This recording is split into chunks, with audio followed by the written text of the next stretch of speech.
नमस्कार दर्शको, मराठी महाराष्ट्रामध्ये आपल्या सगळ्यांचं स्वागत आहे. मी संग्राम.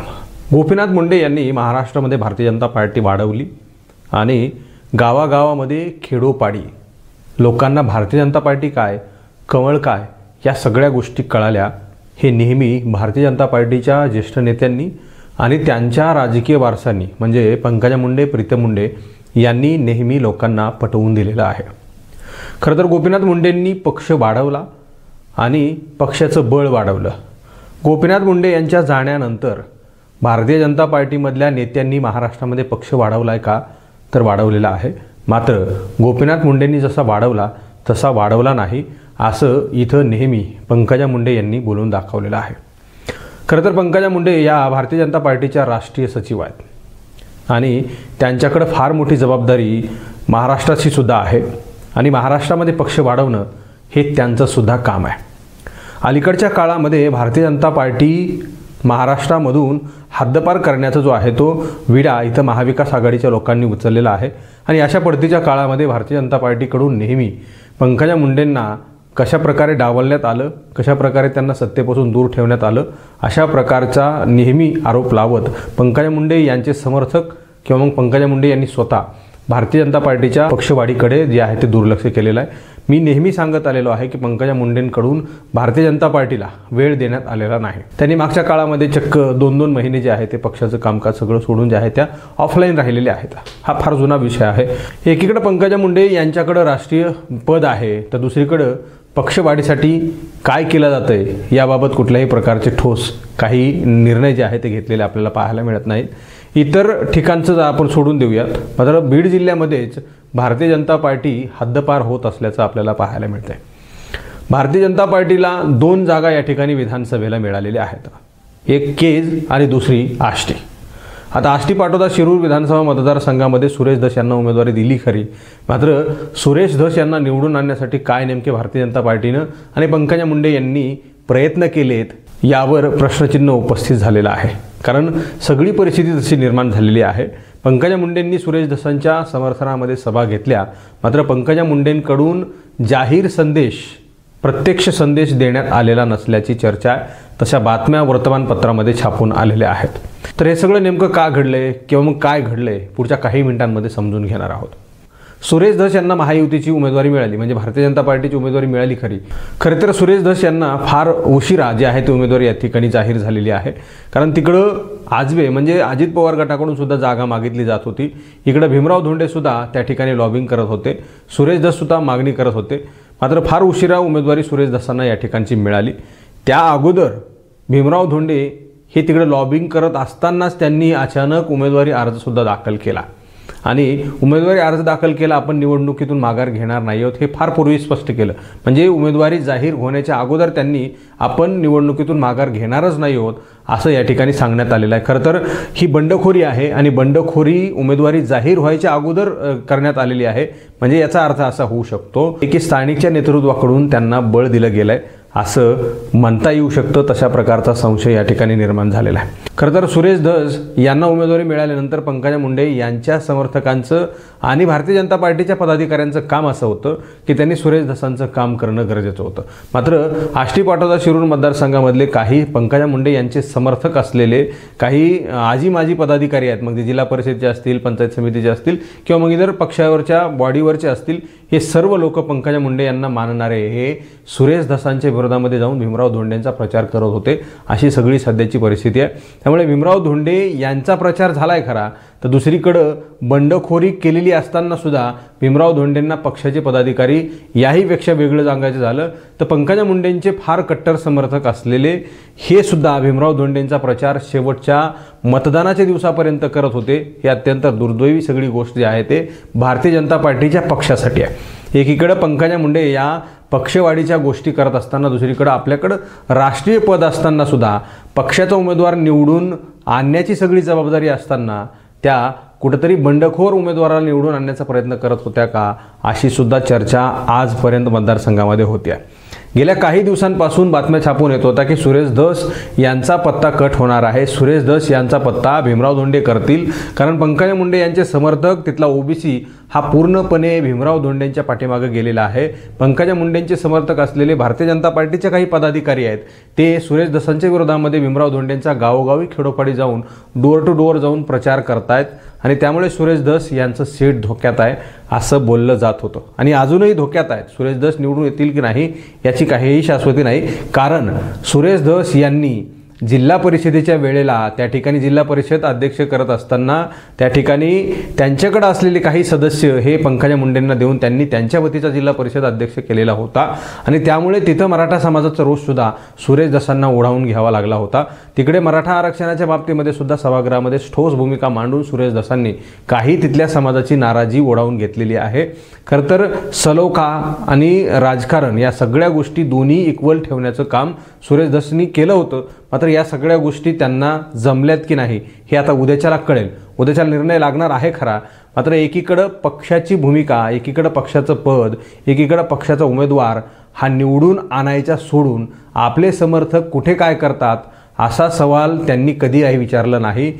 याहीपेक्षा वेगळं जर सांगायचं झालं तर धक्कादायक माहिती अशी आहे की पंकजा मुंडे यांच्याकडून त्यांच्या समर्थकांना फोन लाईनवरून सांगण्यात आलं होतं भीमराव धोंडेंना सहकार्य करा असं सांगण्यात आलं होतं, अशा प्रकारची जोरदार चर्चा आहे। त्यामुळे सुरेश धसांचं पारडं जड नाही तर सुरेश धसांचं पारडं हलकं झालं आणि त्या ठिकाणी भीमराव धोंडेंचं पारडं जे आहे ते जड झाल्याचं आपल्याला पाहायला मिळालेलं आहे।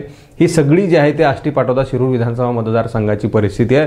तर दुसरीकडं बाळासाहेब आजबे यांना सुद्धा त्या ठिकाणी फार उशिरा 3 वाजता धनंजय मुंडेंच्या अत्यंत निकटवर्तीय माणसानं बी फॉर्म आणून दिला आणि त्यानंतर उमेदवारी जाहीर झालेली आहे आणि कुठेतरी मैत्रीपूर्ण लढत ही सगळी होते आहे असं सांगून त्या ठिकाणी महायुतीचा उमेदवार भारतीय जनता पार्टीचा उमेदवार अडचणीत आणल्याचं जे आहे ते चित्र स्पष्ट झालेलं आहे।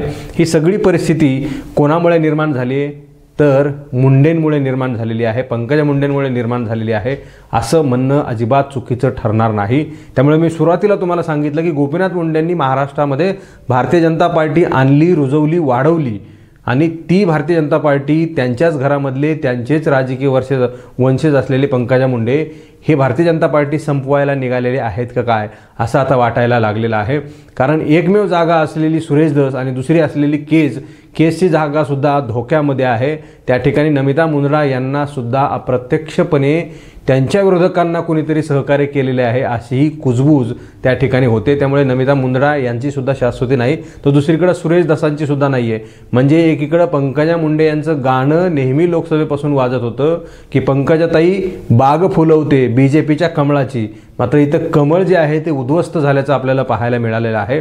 पंकजा मुंडे कमळाची बाग फुलवत नसून ती बाग उद्ध्वस्त करण्यामध्ये माहीर आहेत की काय असं आता वाटायला नको, कारण तसे प्रश्नचिन्ह उपस्थित झाल्याशिवाय राहत नाहीत अशी सगळी सध्याची परिस्थिती आहे। त्यामुळे सुरेश धस यांना मराठा, मुस्लिम, दलित या सर्व लोकांनी मतदान केलेलं आहे असं त्यांच्या कार्यकर्त्यांचं म्हणणं होतं, मात्र तरीसुद्धा सुरेश धसांची सीट धोक्यात आहे।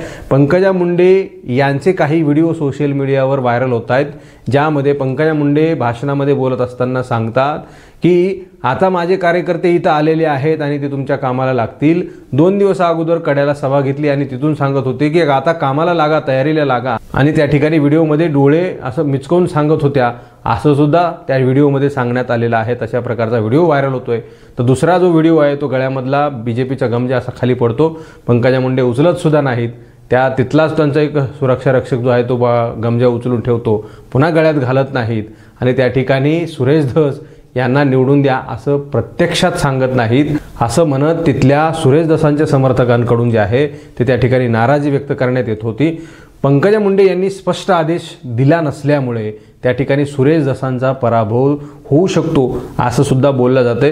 त्यामुळे पंकजा मुंडे यांनी एकीकडे राष्ट्रीय सचिव म्हणून वावरायचं, मी काही चिल्लर नेता नाही आहे म्हणून सांगायचं, तर दुसरीकडं पक्षाचाच बिमोड करण्याचा प्रयत्न करायचा असा आरोप जो आहे तो मतदारसंघामधून त्यांच्यावर लावला जातोय।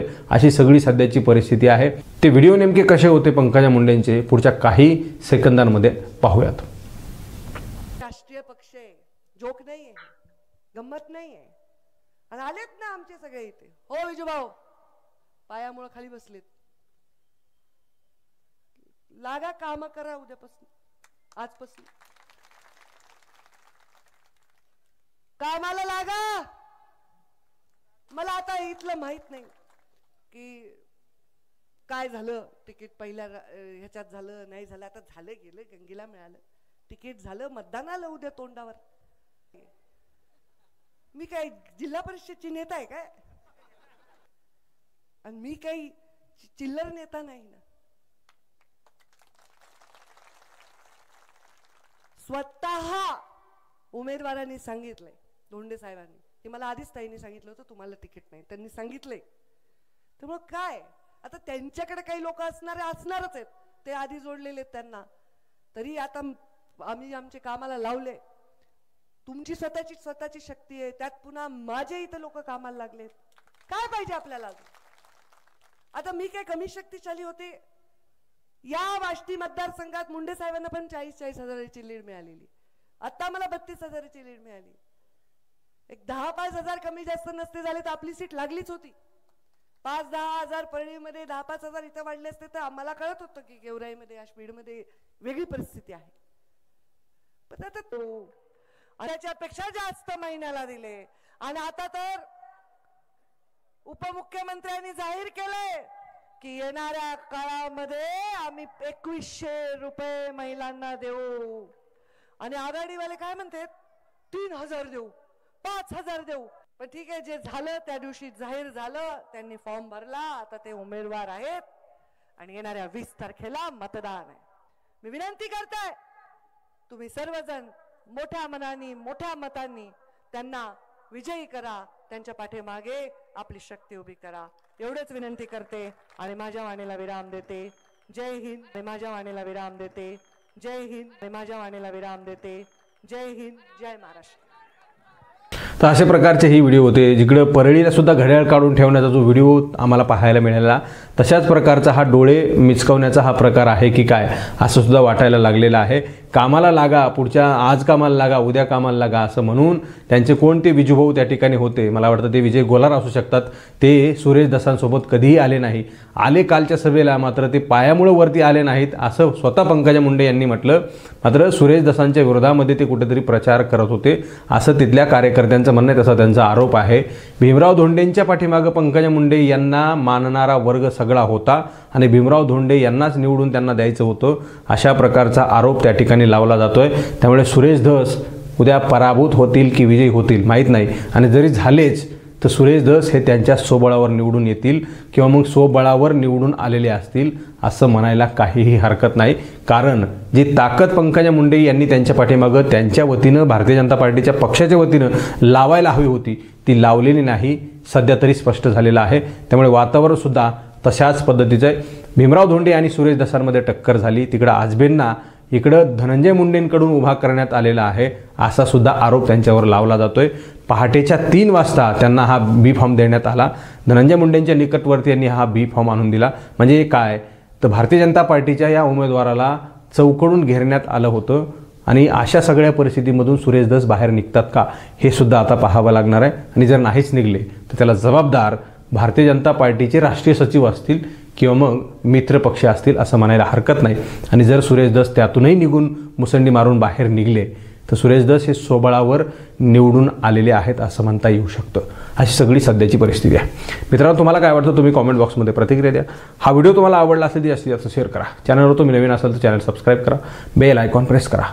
हा व्हिडिओ तुम्ही फेसबुकच्या प्लॅटफॉर्मवर पाहत असाल तर तिथं सुद्धा फेसबुकच्या पेजला लाईक करा, फॉलो करा, शेअर करा. धन्यवाद.